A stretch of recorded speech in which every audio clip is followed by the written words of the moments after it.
Hi guys, welcome back to our channel. ఈ video వచ్చేసి ద్వారకా తిరుమల వెళ్ళిన రోజు వీడియో అనమాట. ఫస్ట్ టైం కాదు, second time, but first time అని చెప్పాలి. అంటే ఏంటో అనుకుంటున్నారా? చిన్నప్పుడు ఎప్పుడో అమ్మ వాళ్ళతో వెళ్ళానండి. ఇప్పుడు మా శ్రీవారి దర్శనానికి వెళ్ళానమాట. చాలా బాగా ఎంజాయ్ చేస్తాం. మార్నింగ్ వ్యూ చూసారా ఎంత బాగుందో. సూర్యుడు చూసారా అప్పుడే రావడం వల్ల చాలా ముద్దుగా ఉన్నాడు కదా. తాడేపల్లిగూడెం వెళ్ళే వరకు చాలా ఫ్రీగా వెళ్ళామండి. అక్కడి నుంచి బస్సు అస్సలు ఖాళీ లేదు. మార్నింగ్ 5:30కి బస్సు ఎక్కితే ఒక 10ంటికి దిగామండి ద్వారకా తిరుమలలో. ఇంకా ఫ్రెష్ అయ్యి కొంచెంసేపు శ్రీవారి పాదాలకు దండం పెట్టుకొని ఇంకా దర్శనానికి స్టార్ట్ అయ్యామన్నమాట. ఆ రోజు మాకు దర్శనం అయ్యేసరికి 2 hours పట్టిందండి. కానీ నాకు ద్వారకా తిరుమల పెద్ద తిరుపతిలానే అనిపించిందండి. చాలా బాగుంది. నేను పెద్ద తిరుపతి 3 times వెళ్ళాను. చూసారు ఎంత బాగుందో వ్యూ, లొకేషన్. ఇంకా ఏయో కడుతున్నారండి, ఇంకా డెవలప్ చేస్తున్నారనమాట. ఇక్కడ ఎక్కడికెక్కడ భలే ఫెసిలిటీస్, ఇంకా క్లీనింగ్ చాలా ప్రశాంతంగా ఉందన్నమాట. ఆ రోజు కోలాటం కూడా వేస్తున్నారు. మేము ఆ కోలాటాన్ని కూడా చూసి ఇంకా అలా చూస్తూ ఉంటే ఈ వెహికల్ చూసారా, మన పెద్దవాళ్ళకి అక్కడ తిరగడానికి ఓపిక లేని వాళ్ళకి ఆ వెహికల్ అనమాట. ఇంకా ప్రసాదం కౌంటర్ కూడా ఖాళీ లేదండి.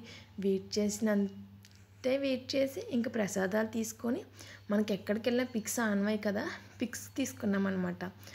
ఇంకా టిఫిన్ చేయలేదండి ఆ రోజు, అందుకే అంత నీరసంగా పడ్డాయి ఫేస్లే. అందుకని చెప్పి ఎక్కువ పిక్స్ కూడా తీసుకోలేదు. అదేంటో మనం ఎంత వెయిట్ చేసి దేవుడి దగ్గరికి వెళ్ళినా కానీ ఒక్కసారి దేవుడి దర్శనం అవ్వకనే మొత్తం మర్చిపోతాం కదా. చాలా ప్రశాంతంగా హ్యాపీగా బయటకు వచ్చామండి. 2 hours దర్శనం అయినా కానీ చాలా ప్రశాంతంగా అయింది దర్శనం అయితే. ఇంకా సర్లే అని చెప్పేసి కొండ దిగి వచ్చేసామన్నమాట. ఇంత దూరం వచ్చిన తర్వాత స్వామివారి భోజనం తినకుండా వెళ్తామా చెప్పండి. ఇంకా అలా అని చెప్పేసి స్వామివారి భోజనానికి అయితే స్టార్ట్ అయిపోయాం. ఏం తీసుకోలేదండి, ఎండ చాలా ఎక్కువగా ఉండడం వల్ల. ఇంకా సడిమాలి వచ్చేసి శ్రీవారి బస్సు అయితే ఎక్కామన్నమాట భోజనానికి. ఇక్కడ ఏంటంటే మొక్కుబళ్ళు ఒక దిక్కున, భోజనం ఓ దిక్కున, టెంపుల్ దిక్కున కొంచెం దూరంగా ఉండడం వల్ల చాలా ప్రశాంతంగా నీట్గా అనిపించింది అనమాట. భోజనానికి వెళ్ళేటప్పుడు ఈ వ్యూ చూసారు ఎంత బాగుందో కొండపైన. మీరు బండి కనుక వస్తే వ్యూ అస్సలు మిస్ అవ్వద్దు అనమాట. ఇంకా భోజనానికి అయితే మేము చేరుకున్నామన్నమాట.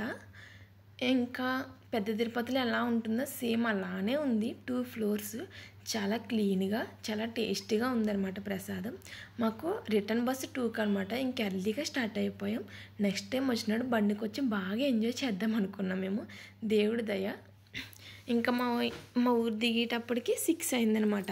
ఇంకా మా ఊరు బస్ స్టాండ్ చూడగానే అమ్మయ్య అనిపించింది. ఇంకా ఆకలి కూడా వేసిందనమాట. ఇంకా బజ్జీలు తినేసి ఇంటికి వెళ్ళిపోయాం. Subscribe to channel. Bye bye.